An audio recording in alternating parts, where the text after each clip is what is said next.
వానరసేన ఐక్యత అనేది రామాయణంలో ఎంత ప్రాధాన్యం అసలు వానర సేనలో ఐక్యత లేకపోతే అసలు ఐక్యత ఉండనిదే వానరులలో, అవును. ఐక్యత ఉండనిదే నరులలో వానరులలో. ఇంకా మాట్లాడితే అవును. నరులలో ఐక్యత ఉండదు, వానరులలో కూడా ఐక్యత ఉండదు ఒక విధంగా చెబితే మాట్లాడితే. కానీ వాటిల్లో ఐక్యత ఎందుకు వచ్చింది? సుగ్రీవుడు చండశాసనుడు, వానర రాజు. ఇవి గాని పిచ్చి పిచ్చి ఇచ్చేస్తే దండన ఎక్కువ అక్కడ. ఆ భయం చేత అన్నా కానీ ఈ రాముని యొక్క కార్యం కదా ఇది, అందరూ కావాలని తీసుకున్నది కదా. అందులో హనుమంతుడు ముందుకొచ్చాడు అంటే ఆయన మామూలు వాడు కాదు.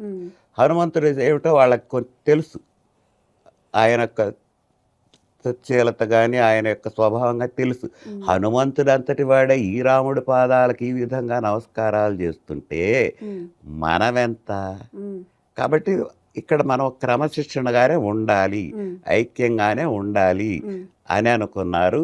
ఆ ఐక్యతే కుదరబట్టి వాళ్ళకి వీళ్ళందరినీ ఒక తాటి మీద నడిపించి, ఒక వారధి మీద నడిపించగలిగటం అంగదుడికి, సుగ్రీవుడికి, జామవంతుడికి వీళ్ళకి వీలై. అనైక్యత లేదు వాళ్ళలో. అది కేవలం రాముడి కార్యం కదా అందరూ ఐక్యమైనారు. ఒక మంచి కార్యం అది.